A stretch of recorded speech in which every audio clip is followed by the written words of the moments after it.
Assalamualaikum semua, semoga kita semua selalu dalam keadaan sehat dan diberkahi. Pada kesempatan kali ini, saya akan mempersembahkan sebuah cerita yang ditulis oleh Nyata 74042956. Berjudul, Rumah Warisan. Sebelum kita memulai cerita tersebut, alangkah baiknya jika kalian memberikan dukungan dengan cara like, komen, dan subscribe. Dukungan dari kalian sangat berarti bagi saya dan akan menjadi motivasi untuk terus membawakan cerita-cerita menarik lainnya. Jangan lupa juga mampir ke Twitter Nyata 74042956 untuk menikmati cerita-cerita horor yang lebih seru lainnya. Oke, tanpa berlama-lama lagi, mari kita mulai ceritanya. Cerita kali ini tidak terlalu mencekam, akan tetapi makna dari cerita kali ini menggambarkan ketulusan hati seorang anak terhadap saudara-saudaranya, meskipun berakhir dia dan keluarga terkena santet kiriman dari saudaranya sendiri. Alkisah pada tahun 80-an hidup seorang janda tua berusia 57 tahun, dirinya memiliki 4 orang anak. Anak pertamanya bernama Rina, wanita, 33 tahun, dia telah menikah dengan seorang pria bernama Nizar dan telah dikaruniai putri cantik bernama Linda. Untuk anak keduanya seorang lelaki bernama Mukti, dia merupakan orang yang menjaga dan hidup bersama beliau di rumah yang mereka tempati saat ini. Mukti telah menikah dengan wanita baik bernama Dewi, dan dari rahim Dewi 6 anak terlahir. Anak ketiga beliau juga seorang lelaki bernama Giman. Giman merupakan seorang polisi berpangkat kopral. Dirinya pun telah menikah dan dikarunia 5 orang anak. Sementara untuk anak bungsunya Nurul sudah berpulang terlebih dulu menghadap Sang Maha Pencipta beberapa tahun lalu. Oke, mari kita mulai. Satu ketika si wanita usur memanggil 3 anaknya tersebut untuk membicarakan perihal pembagikan harta warisan, dengan harapan ketika dia telah tiada nanti ketiga anaknya tidak akan mempeributkan warisan dan saling berkelahi karena hal tersebut. Singkat cerita, hasil pertemuan itu membuat kesepakatan bagi ketiganya, semua lahan ladang, sawah maupun perhiasan sudah dia bagikan dengan adil untuk anaknya tersebut, kecuali rumah yang saat ini ditempati oleh dirinya dan keluarga Mukti. Si wanita sebenarnya ingin memberikan rumah itu pada cucunya dari garis keturunan Giman, anak pertama Giman. Hanya saja di lahan kosong, masih satu area dengan rumah tersebut, anak keduanya Mukti sudah membangun rumah di sana. Tidak ada masalah bagi Mukti bila harus pergi meninggalkan rumah tersebut, asalkan biaya yang sudah dikeluarkan, diganti oleh Giman, atau minimal Giman mau menukarkannya dengan lahan warisan lain yang diberikan padanya. Namun saat itu karena Giman sudah memiliki rumah pribadi, dirinya enggan untuk mengganti kerugian, dia malah balik meminta agar Mukti mengganti rumah itu dengan lahan sawah yang diwariskan padanya, dan di ujung cerita Mukti pun setuju dengan apa yang ditawarkan oleh adiknya itu. Semua berjalan lancar, ketiga saudara kandung tersebut juga membubuhkan tanda tangan pada secarik kertas, sebagai perjanjian agar kelak tidak akan ada sengketa di kemudian hari. Hari berganti minggu, minggu pun berganti bulan, hingga 3 tahun berlalu, semua terlihat aman, ketiganya akur dan tak sekalipun ada permasalahan perihal harta warisan. Dan di tahun ketiga ini pula, si wanita usur itu akhirnya menghembuskan nafas terakhir dengan lega dan bahagia melihat keakuran ketiga anaknya itu. Namun pasca berpulangnya beliau, perpecahan itu akhirnya muncul di permukaan. Belum genap setahun kematian dirinya, Giman sudah datang menemui Mukti guna meminta jatah bagian dari rumah tersebut. Dia selalu mengungkit perihal keinginan almarhumah ibu mereka untuk mewariskan rumah tersebut kepada anaknya. Perkataan Giman memang benar, tapi dia memotong bagian terpenting, yaitu soal kesepakatan yang diajukan oleh dirinya sendiri. Padahal kala itu ibu mereka pun ada di sana menyaksikan bahwa Gimanlah yang meminta agar rumah itu diganti oleh lahan sawah milik Mukti. Mukti tidak mau ambil pusing, dia memanggil adiknya itu. Singkat kisah, Mukti akhirnya mengalah, dirinya memberikan lahan lain kepada Giman, dengan syarat Giman tidak akan kembali mempersoalkan perihal rumah tersebut, dan Giman kembali setuju, bahkan berjanji pada Mukti tidak akan mempersoalkannya lagi. 10 tahun berlalu, janji Giman pun tinggal kenangan, dirinya seakan tidak pernah puas. Tanpa ada arah melintang atau secuil perasaan malu, dia kembali menemui Mukti untuk meminta hak atas rumah tersebut, yang pastinya membuat Mukti seketika langsung naik darah. Pertikaian terjadi di antara mereka, Adu omongan kini berganti dengan saling dorong, dan Giman seperti sudah siap dengan segala kondisi. Dia mengacungkan pistol dinasnya ke arah kakak kandungnya tersebut, begitu juga dengan Mukti yang sudah mengenggam sebilah pisau untuk membela diri. Kisah horor sore hari itu sepertinya akan berujung tragis. Andai saja Dewi, istri Mukti, tidak sigap dan menjadi penengah di antara keduanya. "Sudahlah Mas, kalau memang bukan hak kita, berikan saja," ujarnya sembari berdiri di tengah-tengah mereka. Dewi meminta si suami agar mengalah, walau bagaimanapun Giman tetaplah adiknya, jelas dirinya mencoba menenangkan kepala Mukti. Mendengar perihal itu Giman pun seakan tersadar, dirinya lebih memilih pergi dari rumah tersebut, namun tetap dengan mengancam Mukti, dia tidak akan berhenti sampai rumah itu diberikan kepadanya.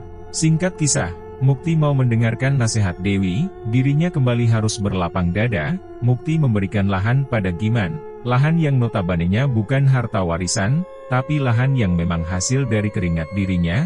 Secarik surat kembali ditandatangani oleh keduanya, terpaksa dirinya melakukan hal itu, dengan harapan adiknya tersebut tidak akan mengusik rumah ini di kemudian hari nanti. Tapi yang namanya manusia mungkin memang tidak akan pernah merasa cukup, apalagi bila membahas soal uang. Hanya beberapa tahun berselang, tepat di pertengahan tahun 95, Mukti mendapatkan secarik surat panggilan dari pengadilan. Surat itu tak lain membahas hak waris rumah tersebut, dan pastinya Gimanlah yang melaporkannya. Mukti menghela nafas panjang, masih merasa keheranan kenapa adiknya bisa menjadi sangat tamak. Berbeda dengan dua peristiwa lalu, dan ditambah ada sakit hati di dalam jiwa. Untuk kejadian ketiga ini dia sudah tidak mau lagi mengalah, atau memberikan apa yang diminta oleh adiknya tersebut, dirinya lebih memilih untuk meladeni Giman berdebat di meja pengadilan. Singkat cerita, dengan surat wasiat dan bukti tanda tangan yang dia miliki, sudah pasti Mukti kuat secara hukum, dan Giman menjadi pesakitan. Tidak hanya itu, kekalahan Giman di meja pengadilan juga berdampak sangat besar pada perekonomian keluarganya. Banyak dana yang sudah digelontorkan olehnya untuk menyewa pengacara yang pastinya menguras isi kantong. Hal itu juga yang membuat istrinya Sinta malah menjadi gila, karena kini keluarga itu terlilit oleh hutang yang lumayan besar. Apa yang menimpa Giman ternyata tak mampu untuk menyadarkan. Giman seakan gelap mata dan menyalahkan Mukti atas apa yang diderita oleh dirinya. Giman dendam kepada kakak kandungnya itu, malahan dia bersumpah akan membalas perlakuan Mukti padanya. Dan semenjak saat itulah rumah warisan yang dinaungi Mukti beserta keluarganya kedatangan tamu tak diundang. Sosok mengerikan datang dan selalu mengganggu tidur nyenyak Mukti. "Kembalikan rumahku," ucap wanita tua berperawakan mirip ibunya. Langit tampak mengelap, senja segera datang. Dari kejauhan terlihat seorang pria berjalan pincang. Dia dipapah oleh seorang wanita, dan di belakang mereka terlihat juga seorang gadis belia yang beranjak dewasa. Mukti berdiri memandangi ke arah mereka dengan senyum sumringah. Hatinya bahagia melihat kakaknya, Mbak Rina, datang berkunjung di saat itu. Pintu rumah itu terbuka lebar menyambut Mbak Rina dan keluarganya. Memang seperti itulah Mukti, dia merupakan sosok yang sangat menyayangi anggota keluarganya. Mas Nizar, suami Mbak Rina, berprofesi sebagai polisi berpangkat kopral, namun karena penyakit stroke yang diderita, dirinya terpaksa pensiun dini. Singkat kisah, kedatangan Mbak Rina kala itu bertujuan untuk meminta izin kepada Mukti agar diperkenankan tinggal bersamanya di rumah tersebut. Di tahun itu Linda baru menyelesaikan sekolah tingkat SMA, Mbak Rina ingin sekali menguliahkan anaknya itu, tapi melihat kondisi ekonomi mereka yang hanya mengandalkan gaji pensiun suaminya saja, tentu hal itu akan sulit terrealisasi. Untuk makan saja mungkin uang itu tidak mencukupi apalagi untuk mengkuliahkan Linda. Mbak Rina pun memohon bantuan kepada adiknya Mukti, agar bersedia menanggung biaya pendidikan Linda. Tidak ada masalah bagi Mukti, dengan senang hati dia membantu karena sejatinya Mukti memang sudah menganggap semua keponakannya tak ubah anak kandungnya sendiri. Namun awal kebaikan itu ternyata dibalas tuba oleh Mbak Rina. Di akhir masa kuliah Linda, Mbak Rina malah mempeributkan hak waris rumah tersebut, bahkan ucapannya tergolong ngelantur, dirinya merasa Lindalah yang berhak mendapatkan rumah tersebut, karena Linda merupakan cucu pertama dari ibu mereka. Keadaan sudah larut malam, suara bentakan bergema dari dalam rumah. Mbak Rina masih berbicara meninggi, entah setan apa yang kala itu merasukin dirinya, dia seakan melupakan kebaikan adiknya selama 4 tahun kepada keluarganya. Mbak Rina kekeh meminta agar rumah itu dijual, di mana hasilnya kelak akan dibagikan secara adil kepada mereka bertiga. Mukti meradang mendengar perkataan kakak kandungnya. Malam itu juga dia mengusir Mbak Rina dari rumah tersebut. Tak ubahnya Giman, Mbak Rina juga seakan gelap mata setelah diusir dari rumah itu. Namun beda hal dengan Giman yang menempuh jalur hukum, Mbak Rina lebih memilih cara gibah, dengan mengatakan kepada sanak keluarga, bahwasannya Mukti merupakan seorang tamak yang memakan seluruh warisan dari orang tua mereka. Pernah satu ketika Mukti dan istrinya datang pada acara pesta pernikahan sanak saudara, kala itu Mbak Rina dan Giman tidak hadir. Cukup aneh bila mengingat si penyelenggara masih saudara dekat mereka.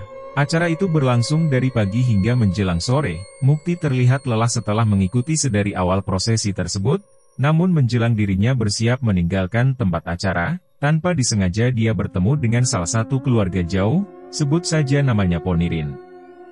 Ponirin tinggal di dusun yang sama dengan Mbak Rina pasca diusir oleh Mukti. Mereka sempat lama bercerita di sana, hingga satu pernyataan dirinya cukup membuat Mukti tersentak. Aku bukan mengurusi ya mas, hanya memberikan nasihat saja. Ada baiknya apa yang menjadi hak orang lain sebaiknya diberikan, ujar Ponirin seakan mempercayai apa yang dikatakan Mbak Rina tentang dirinya.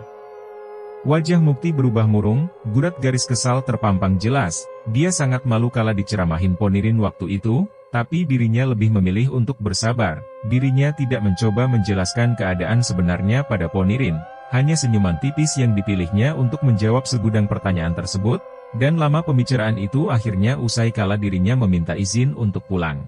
Mukti pun beranjak pergi dengan wajah datar, seolah tidak memperdulikan permasalahan tersebut, namun jauh di luar itu semua, sejatinya saraf di kepala Mukti sudah sangat panas dan seperti akan meledak. Lama waktu berselang, fitnah keji dari dua saudara kandungnya semakin menjadi-jadi. Lagi dan lagi Mukti bersikap tenang, dia tidak membalas perlakuan keduanya. Tak sekali pula dirinya mencoba melakukan pembelaan, atau minimal menjelaskan perihal pembagian warisan tersebut. Hingga di suatu siang dirinya sudah tak dapat untuk menahan gusar di dada, dia mengambil selembar kertas, tangannya menari di atas kertas tersebut, dirinya merangkai kalimat yang kelak akan menjadi prinsip hidupnya. Putus hubungan keluarga dengan Rina dan Giman, isi tulisan di kertas tersebut. Dirinya memajang kertas itu pada dinding ruang kerjanya. Hanya itu satu-satunya hal yang dilakukan oleh Mukti untuk meredam sakit di hati, dan semenjak saat itu Mukti tidak mau berbicara pada kedua saudara kandungnya. Tak sampai di situ keenam anaknya juga dilarang oleh dirinya untuk berinteraksi dengan keluarga Mbak Rina dan keluarga Giman. Cerita berlanjut. Sore itu Mukti berada di ruangan kerja, wajahnya mengadah ke bawah dengan mata yang terpejam, seperti sedang merenung atau mungkin berdoa. Dewi istrinya mengintip sembunyi dari balik jendela ruangan, dirinya seketika turut sedih melihat raut wajah pria yang dicintai tersebut. Sebenarnya ada niatan dari dirinya untuk meminta agar rumah warisan ini dijual saja. Namun dia paham bahwa si suami bukan tidak ingin membagi atau tamak akan warisan tersebut tapi lebih karena Mukti terlalu mencintai rumah ini, rumah di mana kenangan masa lalunya berada. Sejenak dirinya pun ikut termenung. Dewi sangat memahami perasaan Mukti, karena dirinya paham betapa sang suami sangat menyayangi kedua saudara kandungnya tersebut, bahkan melebihi dirinya dan anak-anaknya. Namun hal itu pula yang membuat dirinya larut dalam sakit hati akan perilaku yang telah dilakukan kedua iparnya kepada mereka. Apalagi kala dia mengingat bagaimana Mukti memohon padanya untuk menjual perhiasan yang dia kenakan, serta meminta Dewi mencari hutangan hanya untuk membantu pembayaran biaya kuliah Linda. Selain itu Dewi juga kembali mengingat, kala mereka membantu dua anak Giman, walaupun hanya sekedar memberikan tempat tinggal dan makan harian kala mereka duduk di bangku SMA dulu. Tidak hanya itu saja, dirinya juga tidak mempersoalkan kala merawat ibu mertuanya semasa tua, tidak hanya tenaga namun segala kebutuhan harian, biaya berobat bahkan sampai pada biaya pemakaman, semua ditanggung oleh Mukti suaminya sendiri, tanpa ada sedikit pun Mbak Rina maupun Giman datang untuk membantu persoalan biaya. Padahal kala itu ekonomi mereka pun sedang surut, namun Mukti masih memprioritaskan saudaranya itu. Air mata Dewi tiba-tiba mengalir, dirinya menangis. yang langsung menyadarkan Mukti dari lamunannya. "Dek, kamu kenapa?" tanya Mukti sembari berjalan menghampirinya. Dewi sudah terduduk, dia menyeka air mata di wajah. Sigap Mukti memeluk dirinya. "Kamu kenapa?" tanyanya kembali. 3 anak mereka yang kebetulan ada di rumah juga turut menghampiri keduanya. "Kita sudah sebegitu baiknya, tapi kenapa saudara ayah begitu jahat?" guman Dewi berlinang air mata. Wajar dirinya berkata demikian, dia tak habis pikir kenapa dirinya yang disalahkan atas penyakit yang diderita istri Giman saat ini, terkena gangguan kejiwaan. Dewi yang mengirimkan santet ke Santi, begitulah sanak keluarga mereka menuduh dirinya atas apa yang terjadi pada istri Giman. Kita bahas sedikit perihal Santi. Seperti yang sudah dikisahkan pasca kalahnya Giman di pengadilan, perekonomian keluarganya semakin anjlok. Kabar yang terdengar banyak uang arisan keluarga yang dipegang oleh istrinya, habis dipakai oleh Giman untuk mendanai gugatan tersebut. Singkat kisah, Santi tidak mampu untuk mengembalikan uang arisan itu yang membuat dia menjadi bulan-bulanan keluarga. Ada yang bilang dirinya mengalami stres karena dikejar oleh sanak keluarga yang meminta uang arisan. Ada juga yang berkata dirinya hanya berpura-pura gila untuk lari dari tanggung jawab. Tapi hal yang paling ekstrim ialah kabar yang mengatakan bahwa dirinya terkena santet, dan santet itu merupakan kiriman oleh iparnya sendiri, Dewi istri Mukti. Adalah Mbah Mauri, seorang dukun yang tinggal di kawasan dusun tempat Giman bermukim. Dari mulutnya hal itu pertama kali terucap. Sejatinya Mbah Mauri ini sendiri sebenarnya masih memiliki hubungan keluarga dari terah almarhum ayah Mukti. Bagi keluarga Mukti sebenarnya sudah tidak mau lagi mengambil pusing akan apa yang dikatakan oleh Mbak Rina dan Giman, apalagi Mukti sangat mengenal sifat istrinya, tidak mungkin Dewi bisa melakukan kemusyrikan sejauh itu. Hanya saja Mukti merasa kesal akan kelakuan Mbah Mauri, dirinya bertanya-tanya kenapa beliau dapat berbohong dan mengatakan hal buruk sedemikian rupa, padahal tidak sekalipun pernah ada urusan atau permasalahan di antara mereka. Mukti sempat berpikir, apakah hal itu disengaja oleh adiknya Giman, di mana Giman menyuruh agar Mbah Mauri berkata seperti itu guna menjelekkan nama istrinya. Sekarang kita beralih lagi ke kisah Mbak Rina. Mohon maaf semuanya harus sedikit didetail, karena masalah ini sangatlah kompleks. Linda kecil kini sudah beranjak dewasa, dia bak bunga mekar mewangi. 2 tahun lebih sudah Mukti tidak bertemu dirinya, karena pasca kejadian dulu Linda pun terpaksa hengkang, walau amarah dan pengusiran sebenarnya hanya ditujukan untuk kedua orang tuanya. Kehadiran Linda saat itu tidak ada sangkut pautnya perihal rumah warisan, tapi untuk meminta Mukti menjadi wali nikahnya. Iya, dia datang beserta beberapa rombongan keluarga, baik dari calon suaminya dan beberapa dari keluarga mereka sendiri. Singkat kisah, hubungan Linda dan calonnya tidak direstui oleh Mbak Rina. Sosok pria itu hanya seorang pekerja bengkel dengan latar belakang sekolah pun hanya tamatan SMP, jauh dari harapan Mbak Rina yang berharap Linda akan memberikannya menantu terpelajar nan kaya. Disinilah sifat asli Mukti terlihat. Dia tidak dapat menyembunyikan kepeduliannya pada anak kakak kandungnya tersebut, walau mulutnya berbicara pedas dan seolah tidak lagi memperdulikan keluarga Mbak Rina dan Giman. Malam itu dirinya memperlakukan Linda dengan sangat baik, tak ubahnya putri kandungnya sendiri. Singkat kisah, Mukti akhirnya mau menjadi wali Linda, bahkan dia pun turut menambahi biaya pernikahan keponakannya tersebut. Lain halnya si Mbak Rina, hubungan dia dengan anak semata wayang pun kian kusut. Dan ujung-ujungnya nama Mukti yang kembali mencuat ke permukaan sebagai penyebab masalah keluarga antara dia dan anaknya.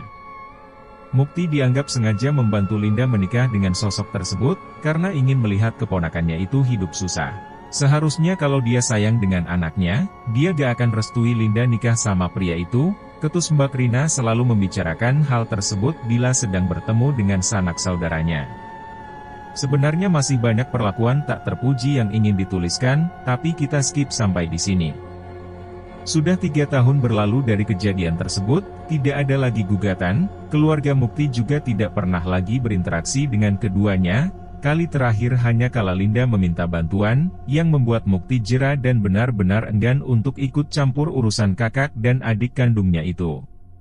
Subuh itu Dewi bangun seperti biasa, ditiliknya ke arah jam. Sudah jam 5 lewat, gumannya sendiri, bergegas dia beranjak untuk memulai rutinitas harian selayaknya ibu rumah tangga pada umumnya.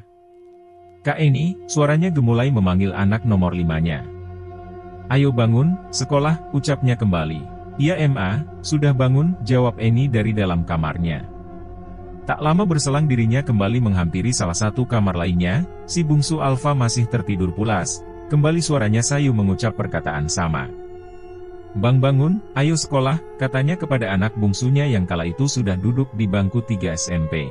Saat itu tahun 98, keadaan rumah makin terasa sepi, hanya menyisakan Mukti, dirinya dan anak nomor 5, Eni, dan si bungsu, Alfa. Untuk anak pertamanya saat ini sudah bekerja di ibu kota dan juga telah membina rumah tangga. Begitu juga dengan anak keduanya Lena, dirinya telah menikah dan menetap bersama suaminya.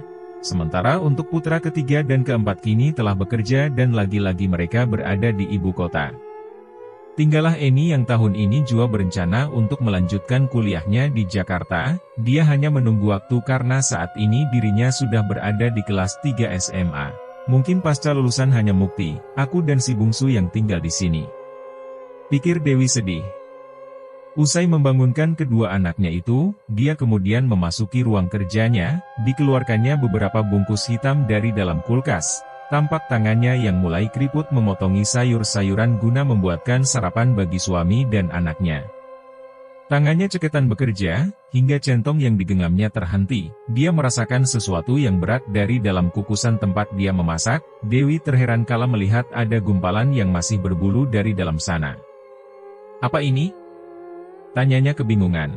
Dirinya menyentong gumpalan tersebut, seketika dia terbelalak, rasa mual menyerang perut, kala dirinya menyadari bahwa itu merupakan seekor anak kucing.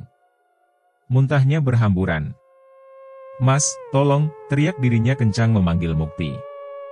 Terdengar suara langkah berjalan ke arah dirinya, tampak pantulan bayangan di lantai. "Mas buruan," ucapnya kembali. Namun pasca sosok yang menghampirinya tersebut mendekat, Dewi malah menjerit histeris.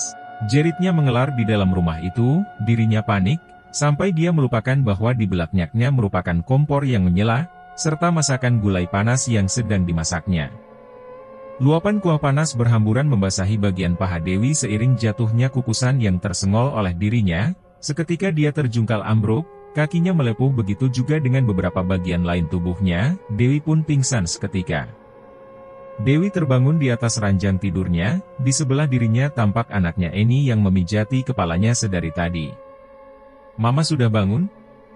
ucap Eni dengan mata berkaca. Tak lama kemudian si bungsu Alfa dan Mukti hadir juga ke dalam kamar itu. "Kamu kenapa, Dek?" tanya Mukti padanya. Dewi masih terdiam enggan berkata apa-apa, karena khawatir membuat takut kedua anaknya. Namun riak wajah Dewi tak dapat disembunyikan, dia masih terlihat bagai seorang yang ketakutan. Tak lama berselang, Mukti berinisiatif membawa istrinya pergi ke rumah sakit, untuk mengobati paha Dewi yang sedikit melepuh terkena gulai yang tadi dimasak oleh dirinya. Kedua anak mereka tak ikut andil dalam mengantar Dewi, mereka diminta Mukti untuk tinggal saja di rumah. Selang di perjalanan inilah Dewi baru menceritakan apa yang terjadi padanya. Namun anehnya apa yang dikatakan Dewi sepenuhnya dipercayai oleh Mukti. Mukti tak merasa aneh, wajahnya malah langsung memerah seperti orang yang sedang marah. Kelakuan mereka sudah gak bisa ditolerir lagi, ucap dirinya seketika yang membuat Dewi bingung. Apa yang terjadi dengan Dewi, sebenarnya sudah beberapa minggu ini dialami oleh Mukti. Dirinya acap kali disatroni makhluk tak kasat mata. Tapi sama seperti Dewi, Mukti tidak pernah menceritakan kejadian itu kepada istrinya, karena dia menganggap mungkin kejadian yang dialami buah dari rasa ibanya yang besar kepada saudaranya itu. Tapi beda dengan hari ini, untuk kali pertama dia berinisiatif untuk menanyakan hal itu ke orang pintar, guna memastikan dugaan bahwa seseorang memang sedang mengganggu kehidupan keluarganya secara goib. Singkat kisah, usai mengantarkan Dewi berobat, dirinya pergi menemui seorang yang diakini mengerti akan kejadian tersebut. "Ambil segenggam tanah dari makam Ibu MU, begitulah pesan orang pintar itu padanya." Entah apapun tujuan dari hal tersebut, namun Mukti tetap menjalankan pesan dari orang pintar itu. Saat itu juga dia pergi ke makam almarhum dan mengambil segenggam tanah dari sana. Dimasukkannya tanah itu pada sehelai kain putih yang juga diberikan oleh orang pintar itu padanya. Keberadaan bungkusan tanah makam itu nyata tak mengubah keadaan, dirinya tetap disantroni mimpi buruk hampir di setiap malam. yang ujung-ujungnya membuat Mukti kurang istirahat dan gampang emosian. Di lain hal keadaan Dewi pun tiba kian mengkhawatirkan. Dirinya jatuh sakit secara mendadak, dan divonis terkena penyakit jantung koroner. Tidak sampai di situ, dokter yang menangani istrinya juga berkata bahwa Dewi tak akan bertahan lama, malah ucapan dokter itu sempat membuat Mukti marah. Tidak sampai setahun waktu dia mampu bertahan, vonis dokter yang membuat suasana di dalam ruang seketika riuh. Eni sontak menangis tidak mempercayai perkataan dirinya. Sementara Mukti tidak dapat berkata apa-apa, dan memilih untuk memindahkan istrinya ke rumah sakit lain, guna mendapatkan penanganan yang lebih baik. Banyak biaya yang tergelontor demi menyembuhkan Dewi, hingga akhirnya Dewi pun tak sampai hati melihat keadaan tersebut, apalagi Eni kala itu membutuhkan biaya besar untuk masuk ke jenjang perkuliahan.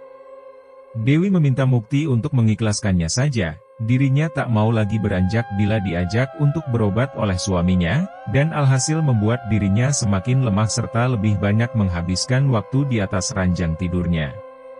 Pernah satu ketika dirinya terbangun di malam hari, Dewi melirik ke arah samping, suaminya tak ada di sisinya. Padahal saat itu sudah jam 1 dini hari. "Mas," panggilnya dengan suara pelan. Kepalanya masih terasa pusing. Dia beranjak dari sana, dipanggilnya kembali Mukti, berharap ada jawaban dari ruang tamu. Pelan dia berjalan, dilihatnya pintu kamar Eni dan Alfa terbuka, dirinya menoleh ke sana, dan kembali dia tercengang karena tak seorang pun ada di sana. Dewi mulai cemas, memikirkan suami dan kedua anaknya. Panggilannya yang tadi pelan berubah kencang, dirinya bahkan sampai keluar rumah berharap menemukan keberadaan mereka.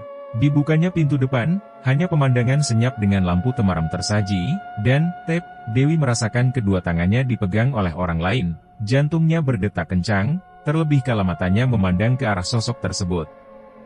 Bukan kedua anaknya, bukan pula Mukti suaminya, dua sosok kuntilanak berwajah sangat mengerikan berada di samping kanan dan kirinya. Kuntilanak itu mencengkram erat tangan Dewi, yang membuat Dewi meronta sejadinya. Seketika juga keadaan berubah. Tidak lagi keadaan rumah yang tersaji di kedua kelopak matanya, semuanya menghitam. Dewi kini berada di tepi jurang. "Jangan, tolong!" teriak dirinya semakin histeris sembari berusaha melepaskan cengkraman kuntilanak yang seperti ingin melemparkan dirinya masuk ke dalam jurang tersebut. Cerita berlanjut. Similir angin berhembus kencang seiring dengan derasnya air yang jatuh membasahi bumi, gemuruh amukan guntur membawa pancaran silau, memicingkan mata bagi mereka yang menoleh. "Astagfirullah," ucap Mukti sembari menutup jendela ruang inap kala itu, dirinya tersadar dari lamunan ketika sekelebat kilat seperti melesat tepat ke wajahnya. Mukti kembali duduk di samping istrinya Dewi yang sudah 3 hari ini tak sadarkan diri. Digenggamnya jemari tangan Dewi sebelum dia mengecup lembut tangan itu. "Cepat sembuh ya sayang," katanya lirih sembari menyeka air mata di wajahnya. "Tok tok tok. Pak Lek," ucap seseorang dari luar pintu, yang membuat Mukti gelagapan. Dia sontak melepas genggaman tangan kepada Dewi dan langsung menyapu air mata di wajah. "Masuk," ucap Mukti. Pintu ruangan terbuka, tampak Linda dan suaminya datang menjenguk di malam hari itu. Linda menyalin tangan Mukti, raut wajah Mukti sedikit kecut menyambut kedatangan mereka. Ada perasaan tak enak dalam batinnya, apalagi kala dia mengingat dirinya dijadikan pelampiasan amarah Mbak Rina karena memberikan restu kepada Linda waktu itu. Tapi tak mungkin bagi Mukti untuk mengusir mereka di tengah keadaan istrinya Dewi yang memang membutuhkan support doa untuk kesembuhannya, belum lagi Linda datang juga dengan perut yang membuncit. "Sudah berapa bulan Linda?" tanyanya. "Jalan 7 bulan Pak Lek," jawab Linda sembari mendekatkan kursinya pada posisi ranjang Dewi. Linda tak banyak bertanya perihal keadaan Dewi atau kabar dari sepupunya, malah dirinya khusyuk memijati kaki Dewi, layaknya ibu kandung sendiri. Mukti tersentuh, dan langsung mengucapkan terima kasih kepada Linda. Dia juga malah bercerita panjang kali lebar mengenai semua peristiwa yang terjadi, dari pertengkarannya dengan Mbak Rina, ibu kandung Linda, dan Giman, hingga kejadian yang membuat Dewi tak sadarkan diri sampai sekarang. Cerita berlanjut dari sudut pandang anak Mukti. "Aku takut," ucapnya kepada si bungsu Alfa. Wajah Eni terlihat pucat, dirinya meringkuk sembari menyelimuti dirinya, yang membuat Alfa semakin bertanya-tanya apa yang terjadi dengan kakaknya tersebut.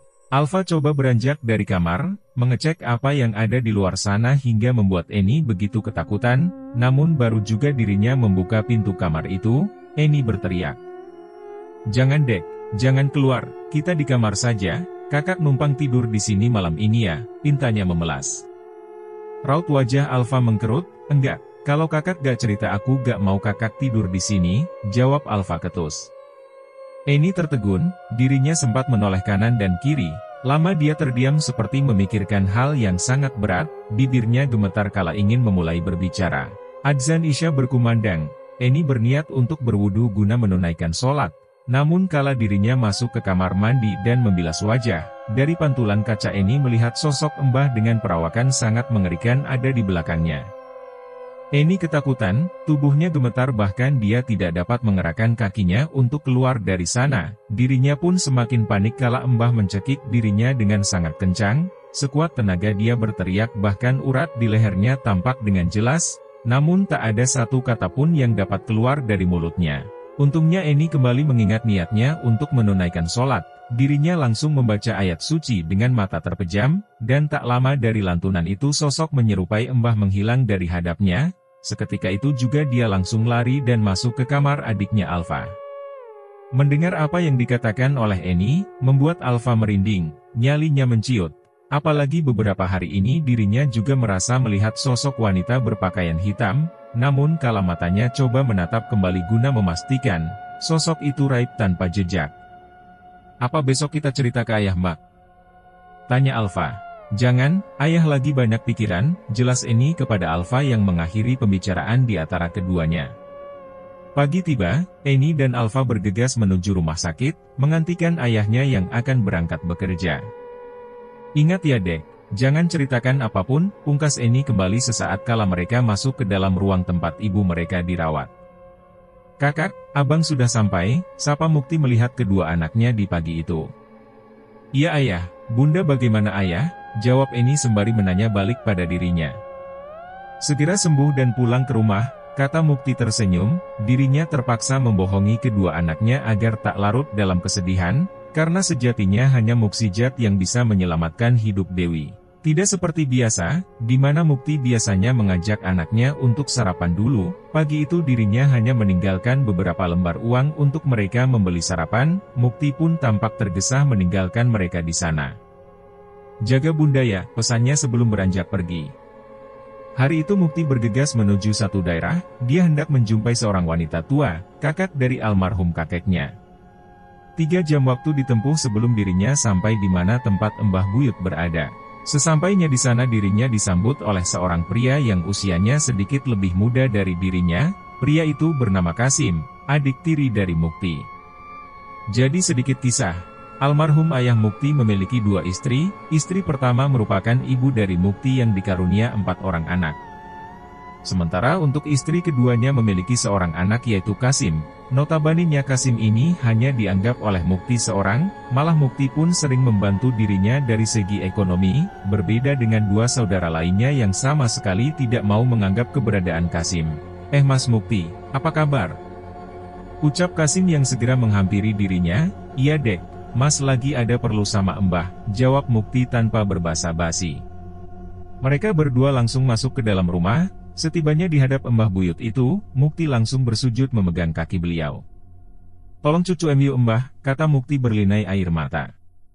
Kasim terheran, begitu juga istrinya yang saat itu datang bergabung dengan membawa teh dan gorengan. "Mas Mukti kenapa?"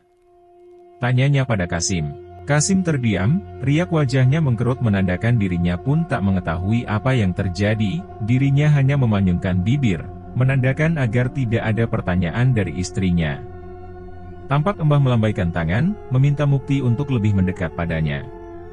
Kemudian beliau mulai berbicara. Kasim dan istrinya tidak tahu apa yang mereka bicarakan, karena memang selain suara Mbah sudah mengecil efek dari usia, Mbah kala itu pun berbicara secara berbisik di telinga Mukti.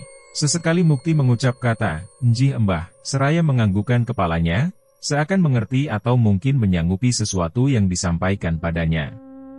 Kurang lebih 15 menitan pembicaraan di antara kedua berlangsung, dan seperti awal kedatangan, di akhir pertemuan itu pun dirinya kembali berpamitan pulang dengan tergesa. Beberapa lembar uang 50 ribuan dia titipkan kepada Kasim adik tirinya. "Rawat Embah baik-baik ya," pinta Mukti sebelum berlalu meninggalkan tempat itu. Saat itu sudah jam 3 sore, jauh meleset dari perkiraan awal, di mana dia berharap di jam 5 nanti sudah tiba kembali di rumah sakit. Keadaan hari itu cukup bersahaja, langit biru dengan pancaran matahari menghiasi perjalanannya, hingga tak terasa sudah 2 jam dia memacu kuda roda 4 miliknya. Sebentar lagi sudah masuk lintas kota, pikir Mukti kala itu, namun menjelang dia melewati batas jalur lintas itu. Braak, hantaman cukup keras menghajar kaca mobilnya, cipratan merah seketika menutupi pandangan Mukti, dirinya kaget dan sontak menginjak rem mendadak. Wajahnya seketika pucat dengan jantung berdebar hebat, ditepikannya kendaraan, lalu dia turun guna memastikan apa yang ditabrak oleh dirinya tadi. Matanya sayu menatap sekitar, sebelum satu pemandangan membuat dia tersentak, dirinya melihat seekor anjing hitam terkapar sekarat di tengah jalan. Dipandanginya binatang itu sebelum matanya kembali menilik keadaan di sana dengan seksama, hamparan pepohonan dengan jalur datar, tanpa ada rumah penduduk. Bulu kuduk Mukti berdedik, firasaatnya seakan merasakan hal buruk. Bukan hanya karena sekedar dia menabrak seekor anjing, tapi bagaimana bisa seekor anjing terbang dan menghajar kaca mobilnya dari arah atas, seakan ada yang sengaja melemparkan binatang tersebut. Namun belum juga itu terjawab, ketakutan Mukti semakin menjadi, sampai membuat dia tidak dapat mengerakkan kedua kakinya. "Hus, hus," ucap Mukti terbata, mencoba mengusir anjing hitam yang tadi sekarat. Binatang itu kembali berdiri dengan berlumur darah dan beberapa luka menganga, namun tak ada kesan anjing itu seperti kesakitan, malah dia terlihat sangat beringas dan seakan menunggu waktu untuk menyerang Mukti. Anjing itu menyeringai dengan kerasnya, sembari menunjukkan taring yang sedari tadi meneteskan liur kemerahan. Belum juga Mukti bersiap, binatang buas tersebut sudah berlari mengejar dirinya. Mukti terjatuh. Teriak ringis kesakitan dari mulut Mukti, anjing tersebut menggigit bagian bahu Mukti. Mukti langsung mencengkram erat leher anjing tersebut agar daging di bahunya tidak sampai tercabik, sekuat tenaga dirinya mencekik, bahkan jari Mukti menusuk mata binatang itu sampai terlepas, namun bukannya membuat gigitan binatang itu terlepas, malah anjing tersebut semakin kuat mencabik. Tampak baju Mukti terkoyak, dengan luka menganga di bagian bahu tersebut. Darah membanjiri wajah Mukti. "Lepas!" teriak Mukti sembari bergegas memukul kepala binatang itu, yang membuat otak anjing tersebut bercecer, dan anehnya hal itu juga tidak membuat hewan itu melepas gigitannya. Satu pukulan keras menggunakan kayu tepat mengarah ke arah perut anjing tersebut, hantaman tersebut sekaligus melepaskan Mukti dari gigitan. Anjing itu lari dan menghilang begitu saja, tinggallah Mukti yang masih meringis kesakitan dengan luka yang cukup dalam. Di hadapnya terlihat seorang wanita berdiri tegap sembari mengenggam sebatang bambu kuning berukuran kecil. Wanita itu membelakangi dirinya, sehingga Mukti tak dapat melihat wajah orang yang menolong itu. "Terima kasih Mbak," ucap dirinya terbatah. Wanita itu membalikkan badan, menampak wajahnya ke arah Mukti. Kembali Mukti tersentak, kepalanya langsung terasa nyeri. "Dek," katanya tidak mempercayai orang tersebut merupakan Dewi istrinya. Wajah Dewi tampak pucat. Dewi memandang ke arah Mukti dengan ekspresi datar, dan tiba-tiba sosok Dewi menghilang dari hadapan Mukti. Cerita kembali ke sudut pandang anak Mukti.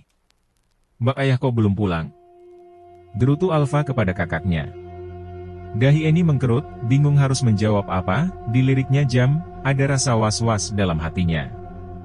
Sudah jam 11 tapi ayah belum juga kembali, begitulah dirinya bertanya, sama dengan apa yang ditanya oleh adiknya. "Mungkin ayah kerja dulu dek, sabar ya, hari ini kita yang rawat bunda," ucapnya coba menenangkan suasana. Mereka tidak mengetahui bahwa ayah mereka saat ini juga sedang dirawat di rumah sakit, akibat tragedi mengerikan yang tadi terjadi. Singkat kisah, Mukti sebenarnya selamat, dia ditolong oleh orang yang pada saat itu juga melintasi area tersebut, namun ada kisah unik yang terjadi akan nasib naas yang menimpa Mukti, yang bahkan membuat orang-orang sebenarnya enggan untuk membantu Mukti.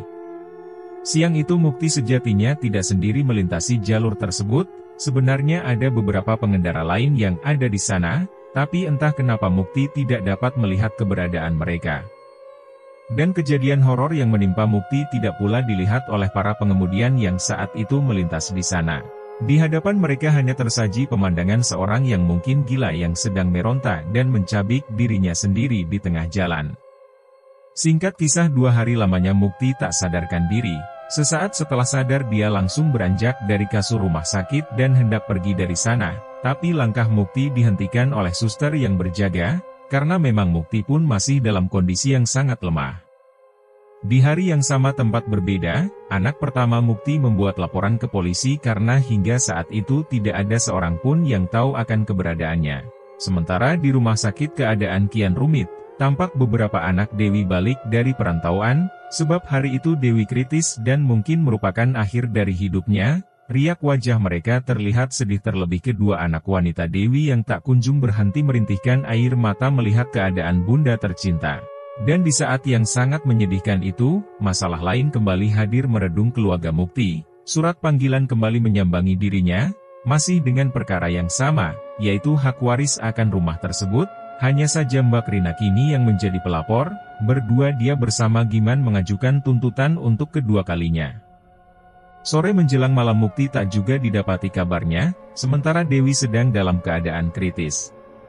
Riuh kesedihan semakin kencang mengema di lorong rumah sakit, yang membuat seorang pria yang kala itu berada di sana, menemani istrinya yang sakit, merasa keheranan, dan mungkin sedikit terganggu dengan kebisingan yang terjadi.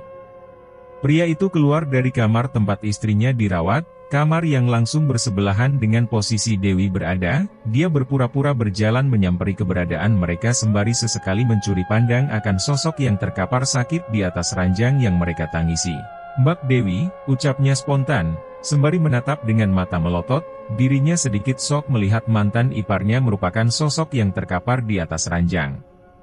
Sosok pria itu bernama Rizal Wamanto, mantan suami dari adik bungsu Mukti yang telah tiada. Dulu sosok Rizal sangat akrab dengan Mukti, karena si bungsu memang dekat dan manja kepada dirinya, terlebih kala ayah mereka sudah berpulang.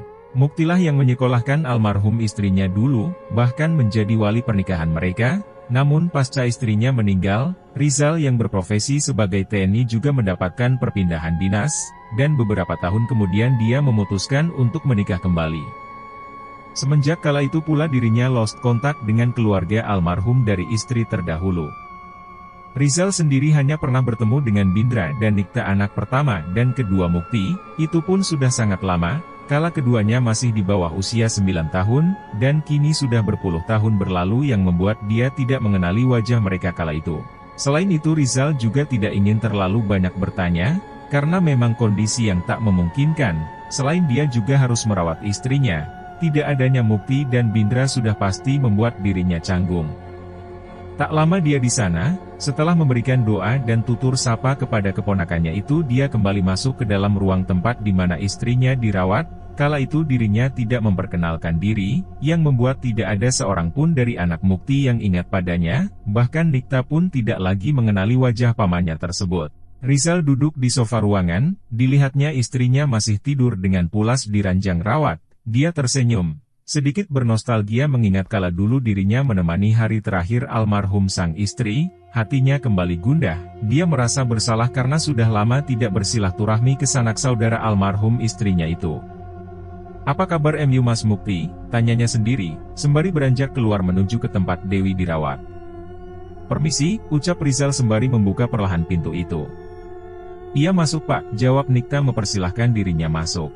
Berbeda dengan pertama kali tadi dia masuk, kali ini dia langsung memperkenalkan dirinya. "Nikta ya, masih ingat dengan Om gak?" katanya yang membuat kelima anak Mukti yang pada saat itu ada di sana langsung menoleh ke arah dirinya. Nikta terdiam, dia sudah tidak lagi mengingat sosok Rizal.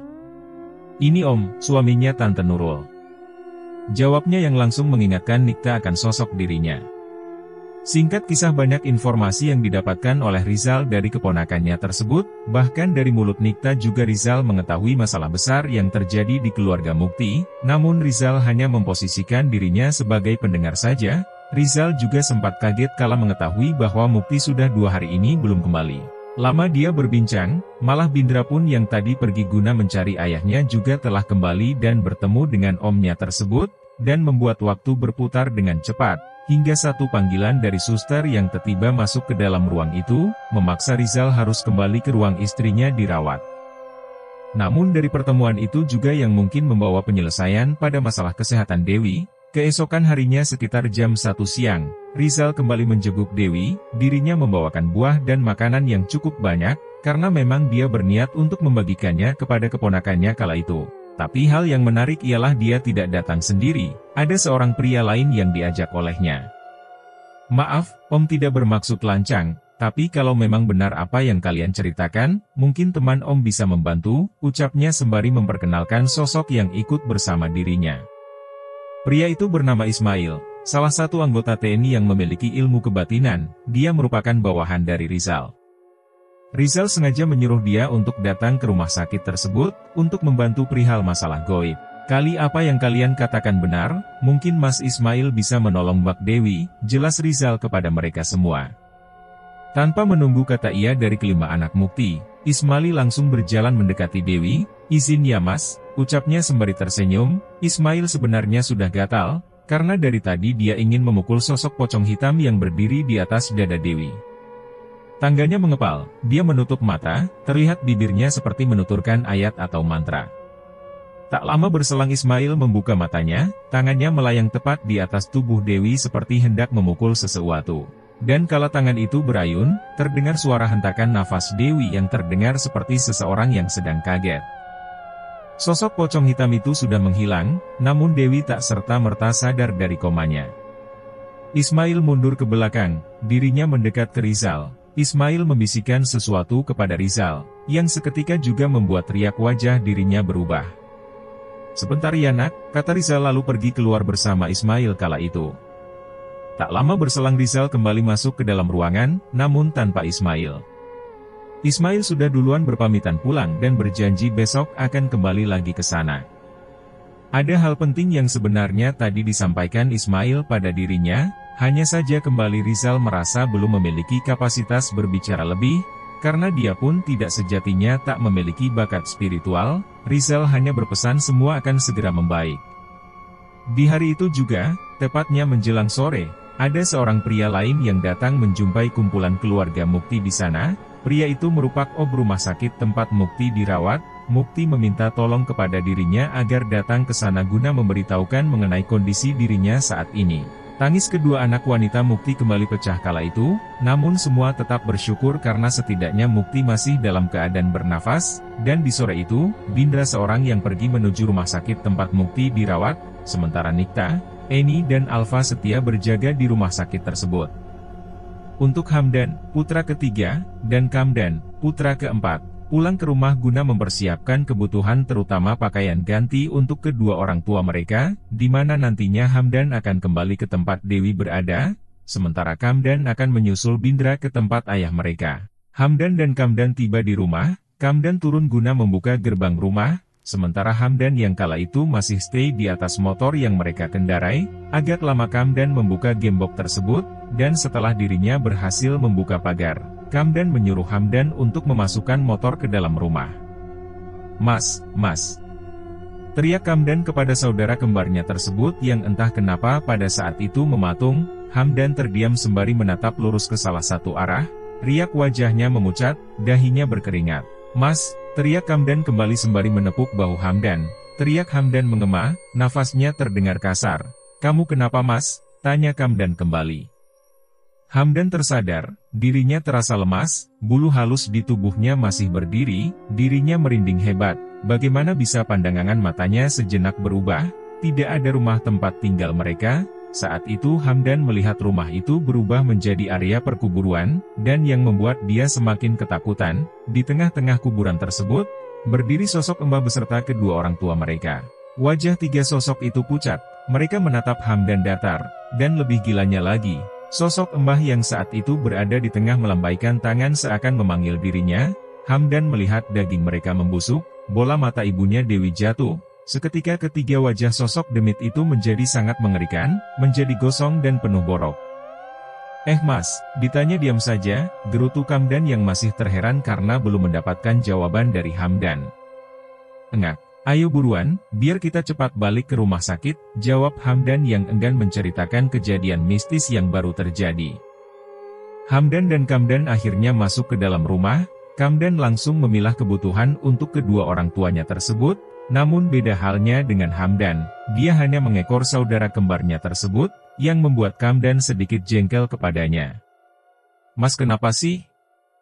gerutunya memasang wajah kesal. "Kamu gak dengar Dan?" tanyanya menjawab pertanyaan Kamdan tersebut. "Dengar apa? Udah deh jangan mengada-ngada," kembali ucapan ketus terlontar dari mulut Kamdan.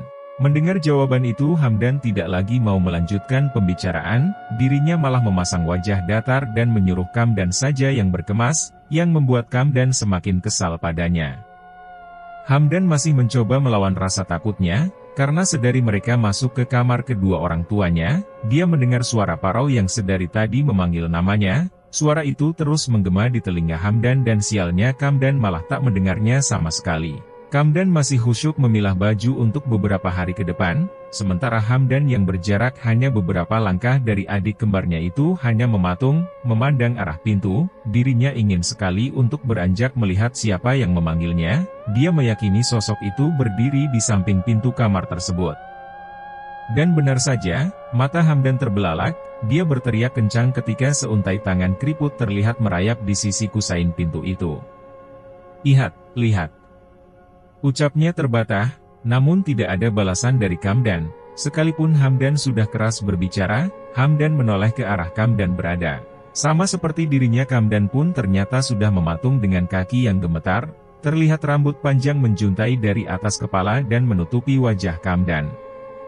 Hamdan menoleh ke sumber rambut itu, didapatinya sosok almarhum mbah mereka berdiri dengan kaki menapak ke langit-langit kamar.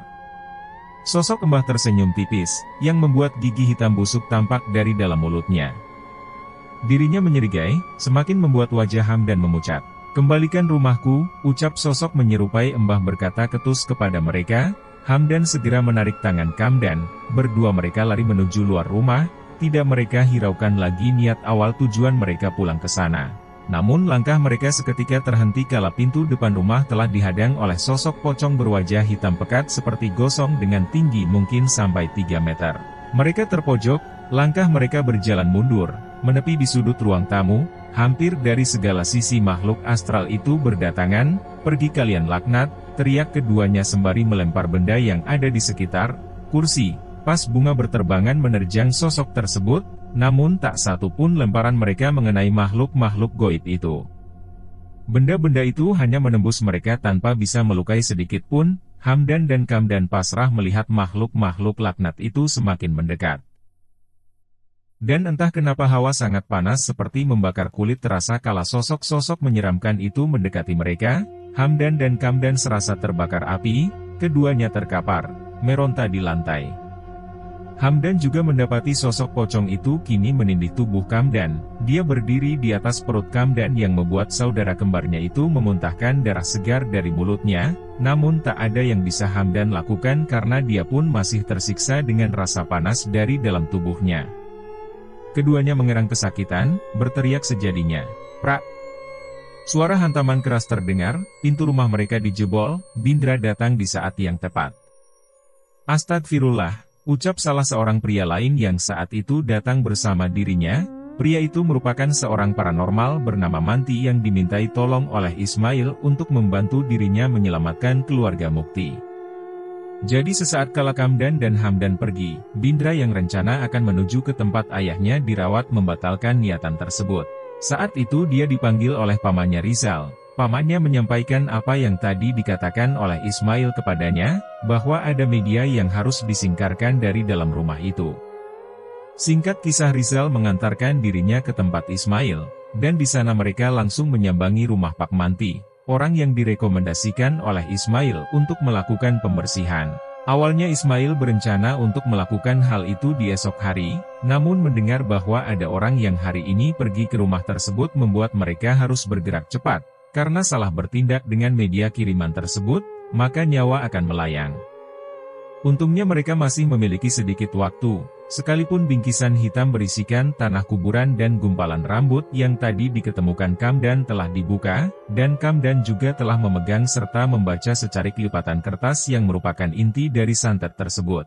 Santet itu sebenarnya tidak pada tingkatan yang tinggi, Namun apa boleh dibuat karena Kamdan sudah membukanya, terpaksa Pak Manti mengembalikan kiriman itu kepada si empunya. Awalnya mereka tidak ingin membalas dan hanya ingin menetralisir santet tersebut, namun kini hal itu sudah tak mungkin dapat dilakukan. Beberapa bacaan mantra yang dilakukannya berhasil mengusir demit tersebut. Hamdan membaik namun Kamdan terlihat lemas, wajar mengingat banyak darah keluar dari tubuhnya. Tanpa berbasa-basi mereka menuju ke dalam kamar, bungkusan itu masih ada di sana.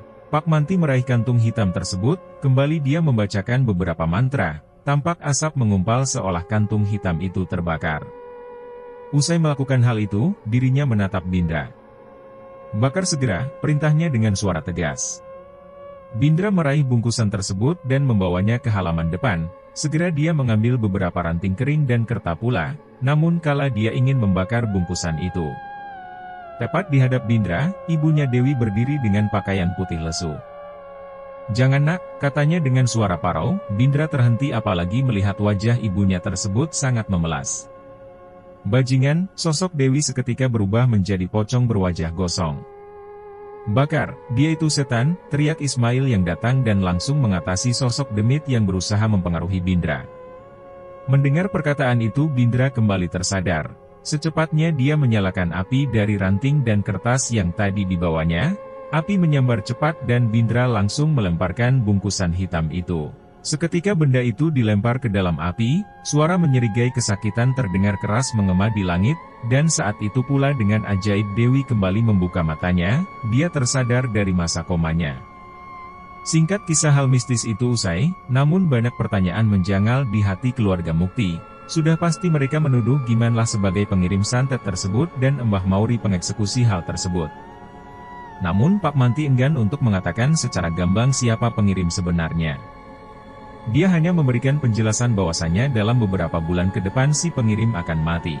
Singkat kisah Dewi kembali ke rumah hanya saja penyakit jantungnya tak serta-merta sirna sekalipun santet itu sudah dimusnahkan. Hal itu terjadi karena pembersihan santet tersebut sudah telat dalam penanganan, dan tubuh Dewi sudah digerogoti. Dengan kata lain akibat hal itu dirinya terkena penyakit medis. 2 bulan berlalu, Dewi berangsur pulih, begitu juga dengan tatanan kehidupan keluarga Mukti. Mukti juga sudah berencana mengakhiri semua pertikaian. Dia akan kembali ke rumah miliknya dan berniat menjual rumah warisan tersebut. Namun sebelum rumah itu laku dan dia membagikan kepada kakaknya Rina dan adiknya Giman, kabar duka meredung di telinga mereka. Pagi itu, tepatnya 3 bulan pasca usainya tragedi teror, Mukti dan keluarga mendapati kabar duka, di mana kakaknya Rina berpulang. Entahlah, apa hal itu menjawab segala pertanyaan siapa biang keladi kisah kelam tersebut. Namun bila mereka menilik kembali, memang Mbak Rina yang memiliki waktu untuk masuk dan meletakkan benda itu, karena dia lama menetap di sana dan juga memiliki kunci duplikat yang dulu dibuatkan Mukti untuknya, dan bila benar Mbak Rina lah pelakunya, maka si pengeksekusi kiriman tersebut, tak lain adalah Mbah Buyut mereka sendiri. Begitulah pikiran buruk kembali merasuki Mukti. Ada beberapa hal yang membuat Mukti dapat berkata demikian, namun kembali lagi seperti awal keinginan Mukti untuk hidup dengan damai, dirinya enggan untuk membahas dan menceritakan lebih lanjut tentang apa yang terjadi pada dirinya kala itu, dan kenapa dia bisa menyimpulkan hal tersebut. Dan selang 8 bulan dari kejadian, rumah tersebut akhirnya laku terjual.